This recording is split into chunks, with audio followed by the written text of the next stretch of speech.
Baik Bapak Ibu, kali ini kita akan membahas tentang soal geografi bagian ketiga dari soal nomor 26 sampai nomor 35.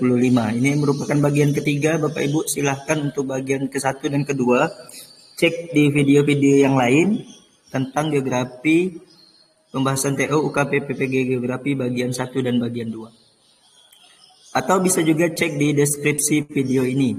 Nah, nomor 26 Sekolah Andika berada di daerah suburban sehingga siswanya ada yang tinggal di pedesaan dan perkotaan. Guru yang menjelaskan penyebab dan dampak pencemaran yang terjadi di daerah pedesaan dan perkotaan agar pembelajaran bermakna atau meaningful learning, maka guru menyiapkan materi dengan urutan sebagai berikut. Bagaimana urutan materi untuk soal nomor 26 Bapak Ibu? Maka kalau Bapak Ibu guru geografi ya, jelas kita mulai dari pengertian dan jenis pencemaran terlebih dahulu, pengertian dulu, kemudian sumber pencemaran. Setelah itu baru kita jadi yang B, sumber pencemaran pedesaan, pencemaran perkotaan, dan dampak pencemaran bagi kehidupan. Jadi jelas urutannya itu urutan yang logis dan sistematis itu ada di yang bagian B. Dimulai dengan pengertian dan jenis pencemaran, kemudian berlanjut ke sumber pencemaran di dua konteks yaitu pedesaan dan perkotaan. Dan diakhiri dengan dampaknya. Jadi ini memungkinkan siswa memahami konteks sebelum membahas dampak. Mengapa bukan yang A? Yang A ini terlalu umum dan tidak membedakan antara pedesaan dan perkotaan. Jenis pencemaran saja, kemudian penyebaran ini tidak spesifik ya Bapak Ibu. Yang C meskipun mencakup fenomena, urutan ini tidak spesifik pada pencemaran. Nah, yang nomor C. Kemudian yang D. Yang D ini fokus pada interaksi sosial, bukan pada aspek pencemaran secara langsung. Kemudian yang E terlalu spesifik juga pada jenis pencemaran tertentu dan tidak mencakup keseluruhan konsep. Oleh karena itu, jawabannya adalah yang B, Bapak Ibu. Nomor 27. Nomor 27 yaitu tentang pembelajaran kolaboratif ya, tentang struktur ruang. Di mana Bapak Ibu anak-anak pembelajaran pada siang hari ini materi yang akan diajarkan adalah perbedaan struktur ruang di pedesaan dan perkotaan. Agar siswa aktif dan kolaboratif serta sesuai dengan suasana kelas yang kurang kondusif. Jadi kelas ini sudah kurang kondusif Bapak Ibu, maka guru mempergunakan pembelajaran kolaboratif melalui supaya kembali menyenangkan, maka yang dilakukan adalah permainan monopoli yang didesain untuk menggambarkan struktur ruang pedesaan perkotaan dan dimainkan secara berkelompok Bapak Ibu. Nah, permainan monopoli yang dirancang ini dengan konteks yang sesuai harusnya lebih menarik dan interaktif. Jadi memungkinkan siswa belajar sambil bermain serta mendorong kolaborasi antar siswa karena dimainkan secara berkelompok. Sementara yang A ini Bapak Ibu, diskusi kelompok sebenarnya adalah metode yang sangat baik tetapi tidak cukup interaktif dalam suasana kelas yang sudah kurang kondusif Bapak Ibu. Nah, sementara yang C mengamati gambar bersifat pasif dan tidak mendorong kolaborasi ya. Hanya mengamati gambar. Membuat LKPD yang hasilnya didiskusikan ini juga meskipun LKPD ini bisa efektif tapi tidak seinteraktif permainan. Kemudian yang E, grup investigasi bisa terlalu rumit dalam konteks pembelajaran yang sudah kurang kondusif. Maka jawabannya adalah yang B. Nomor 28. Gempa bumi merupakan salah satu bencana yang kerap terjadi di Kota Padang. Guru ingin meningkatkan kemampuan peserta didik yang mempergunakan kursi roda dalam menyampaikan diri bila guncangan cukup keras dan mereka harus keluar dari ruangan kelas. Metode yang tepat dipilih guru adalah maka metode yang bisa kita pilih adalah memadukan metode demonstrasi dan simulasi penyelamatan diri untuk menuju titik kumpul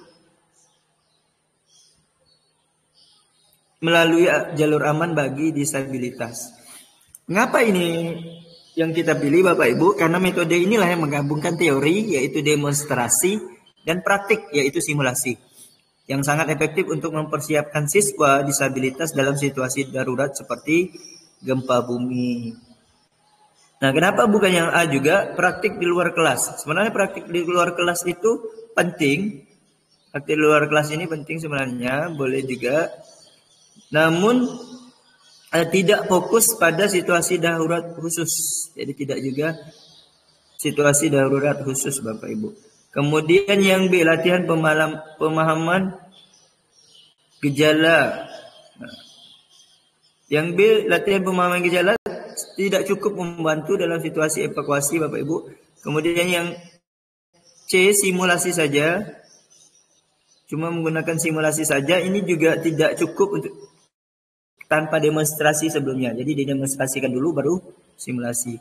Kemudian materi ajar kebencanaan. Sebenarnya materi ajar juga penting Bapak Ibu. Namun tidak menggantikan latihan langsung untuk situasi darurat. Jadi pilihan yang tepat itu adalah yang E Bapak Ibu.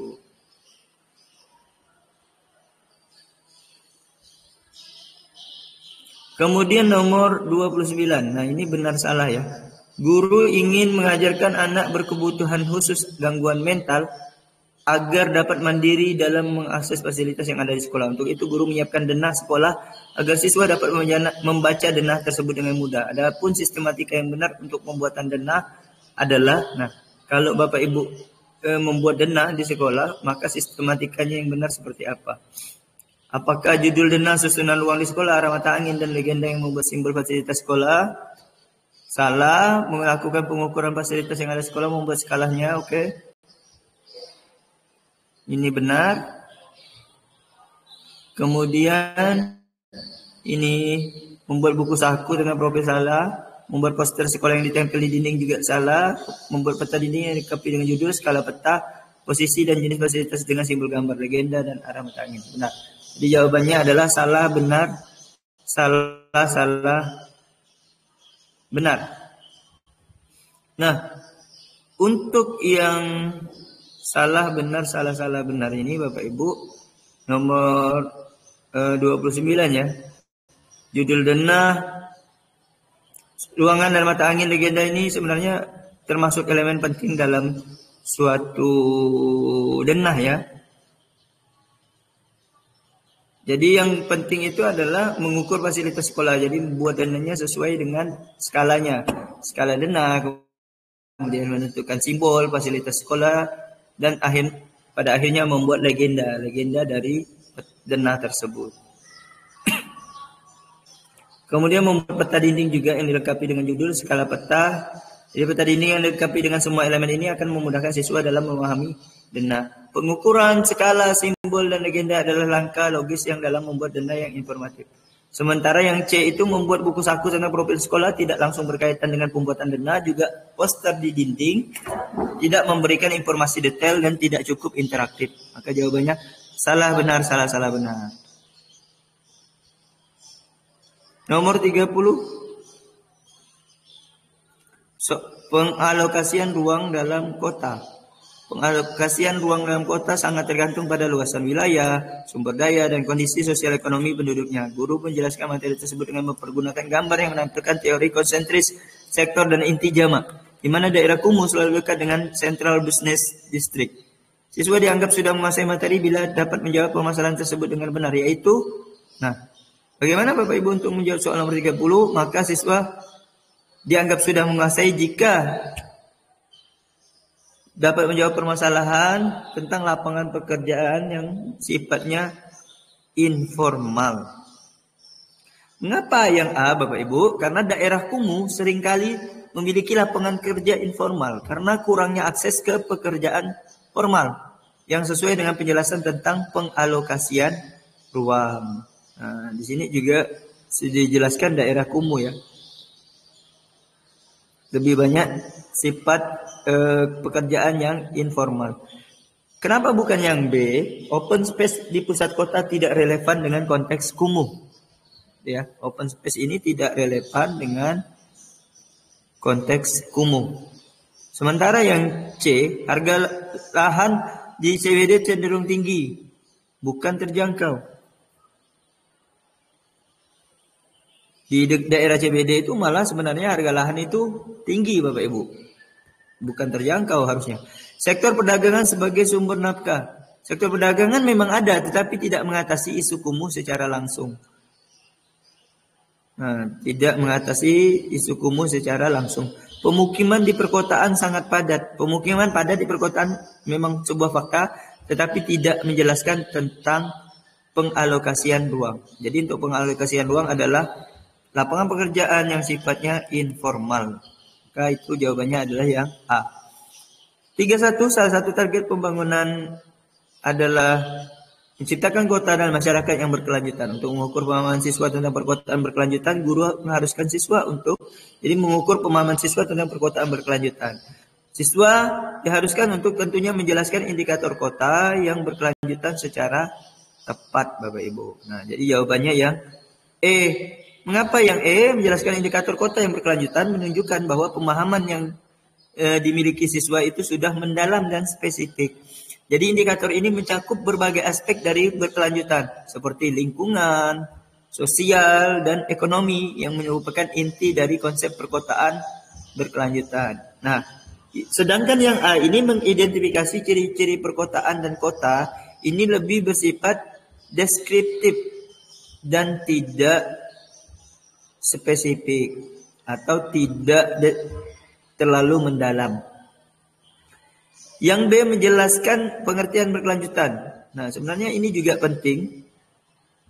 Ini sebuah hal yang penting sebenarnya, tetapi kurang spesifik dibandingkan dengan indikator. Jadi menjelaskan indikator itu lebih tepat dibandingkan menjelaskan pengertian berkelanjutan. Kemudian membandingkan kota dan desa, tidak fokus pada konsep berkelanjutannya kalau cuma membandingkan desa dan kota. Mengemukakan penyebaran dan pola kota berkelanjutan.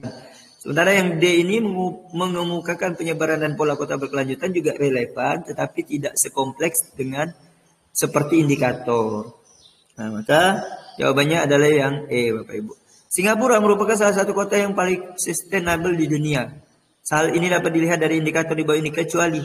Nah, karena kecuali Bapak Ibu, maka jawaban yang tepat untuk nomor 32 ini adalah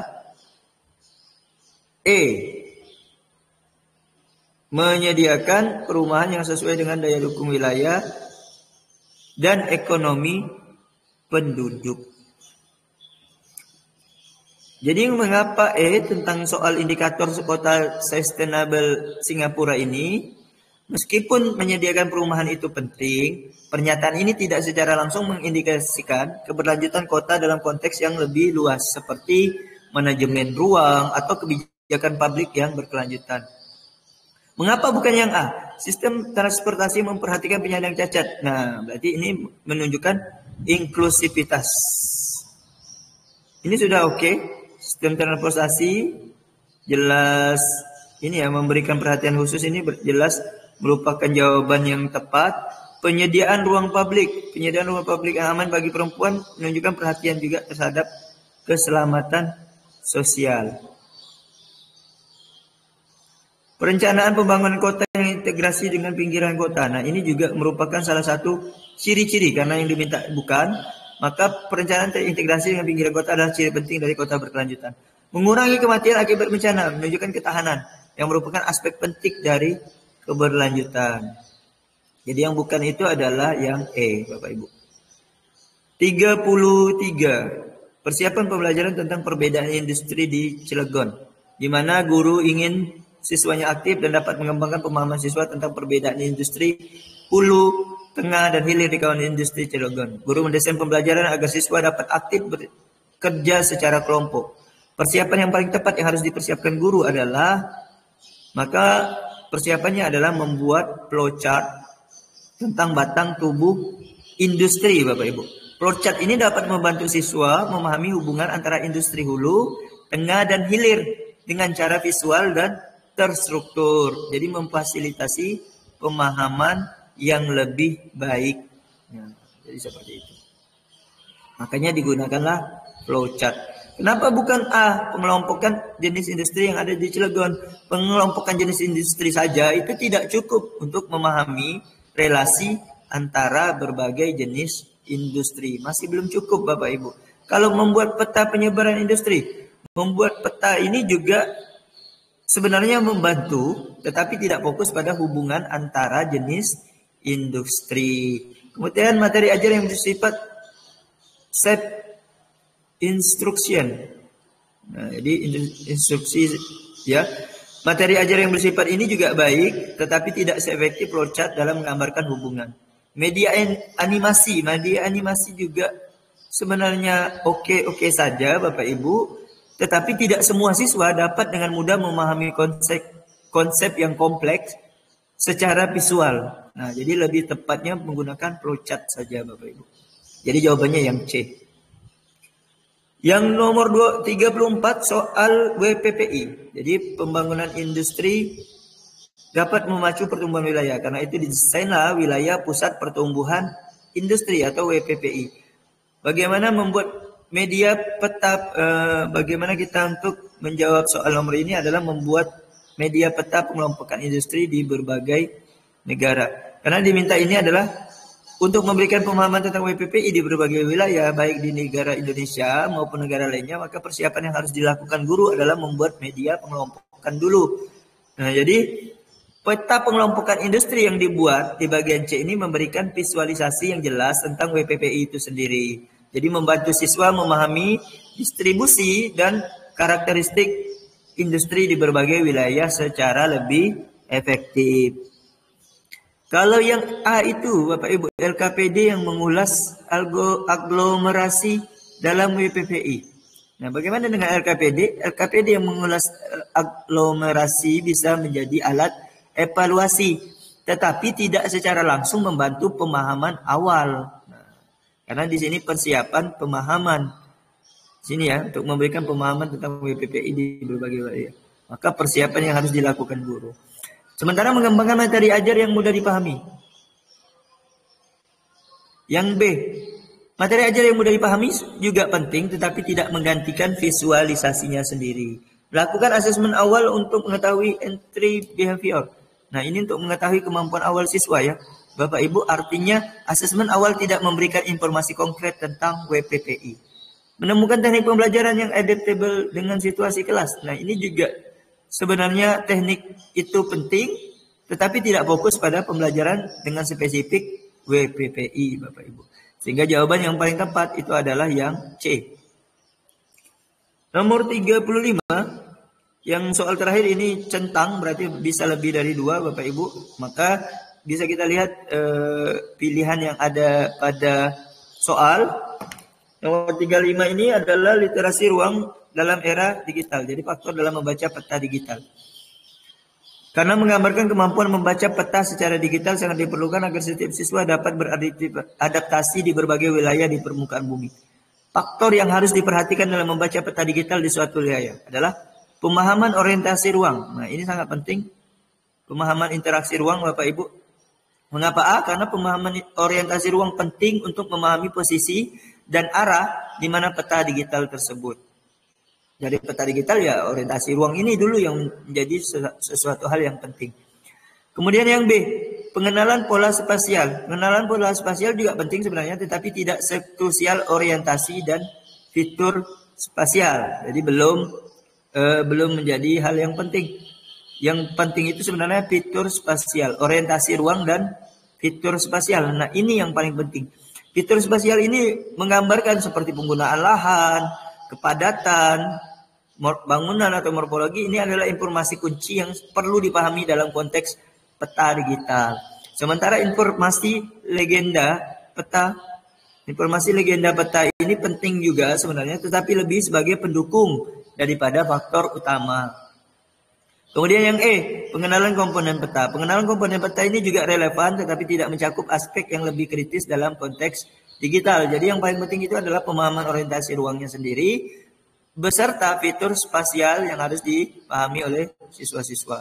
Oke Bapak Ibu, itu adalah pembahasan terakhir dari TOUK PPG Geografi bagian ketiga. Silakan Bapak Ibu cek bagian ke-1 dan ke-2, kemudian silakan dicoba dari soal nomor 1 sampai 35 dan soal nomor 36 cari di deskripsi video ini atau cari saja di menu live, pilih yang SJT semua mapel.